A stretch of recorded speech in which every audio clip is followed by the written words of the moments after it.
नमस्कार दोस्तों, एस्ट्रोलॉजर कपिल मिश्रा में आपका बहुत बहुत स्वागत है। अगर आपको सपने में धन दिखाई देता है, अगर आपको सपने ऐसे आते हैं जिसमें आपको ऐसा लगता है कि मुझे बहुत अधिक पैसा मैंने कमा लिया, मैं बहुत बड़ा आदमी हो गया, या सपने में आपको भूमि के अंदर धन दिखाई देता है, तब भी आप परेशान हो रहे हैं, तो ये वीडियो आपके लिए बहुत खास है। मित्रों, अगर आपको सपने आते हैं और सपने में आपको धन दिखाई दे रहा है, तो ये मान लीजिए कि कहीं ना कहीं देवी कृपा आप पर होने वाली है।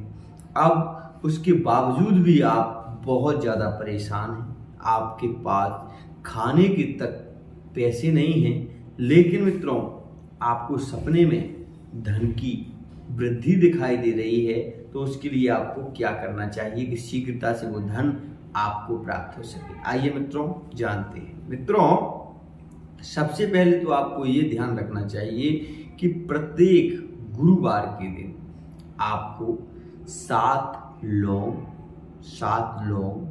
मित्रों 7 इलायची और मित्रों आपको 7 पान ये लेना है। साथ ही मित्रों मैं आपको बता दूं कि सुगंधित इत्र आपको अवश्य ही बनाना है।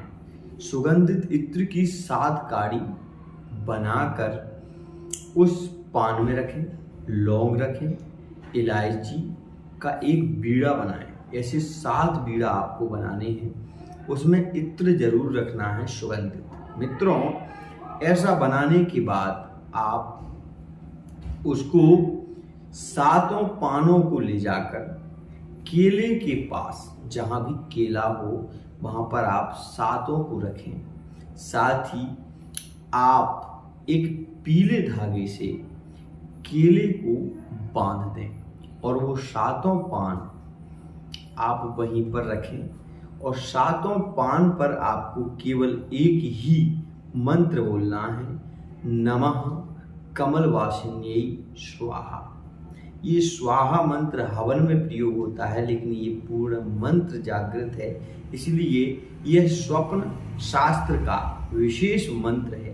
तो इसलिए आपको इस मंत्र से लेकर 7 पानों को एक एक बार मंत्र पढ़कर उसमें फूंक मारनी है और आपको एक दीपक केले के पास आटे का जलाना है। मित्रों, ऐसा आपको करना है केवल 2 गुरुवार।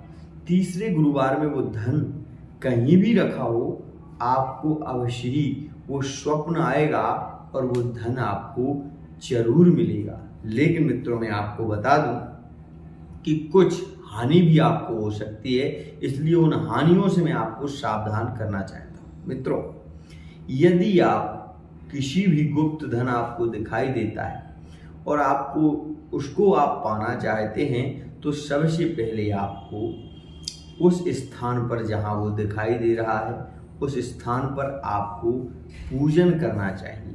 एक स्वस्ति वहां पर बनाएं, वहां पर थोड़ी सी चावल रखें और उस पर एक लोटा, उसमें पानी, उसमें सुपारी, उसमें चावल डालकर उसमें पानी भरें, उसमें दूर्वा डालें, उसके ऊपर एक नारियल रखें। मित्रों, इतना करने के बाद वहां आपको विशेष रूप से लगभग 15 से 20 मिनट एक मंत्र का जाप आपको करना है, जो कि विशेष मंत्र सभी जानते हैं। इस मंत्र को ओम नमो भगवते वासुदेवाय, इस मंत्र को आपको कम से कम 15 मिनट उसी स्थान पर बैठकर करना है।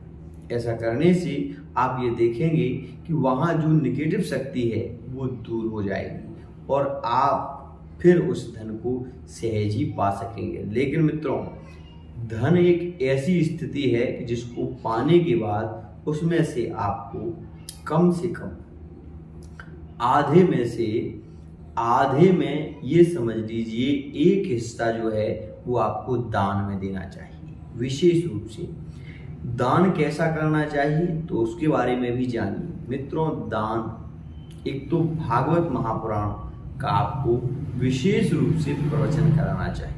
दूसरी स्थिति के बारे में हम बात करें तो कुंवारी कन्याओं के आपको विवाह कराना चाहिए। और मित्रों, एक बार जिस देव का वो है जिस भूमि का वो है उस भूमि पर आपको विशेष रूप से एक बार भंडारा कराना चाहिए। उसमें जो भी खर्च हो वो उसी से हो, ये भी ध्यान रखिए। मित्रों, किसी का भी जब आप ऋण लेते हैं तो आप उसके प्रत्युत्तर में उसे ब्याज देते हैं, लेकिन मित्रों यहाँ पर आपको लाभ होगा तो आपको भी उनके लिए कुछ करना चाहिए।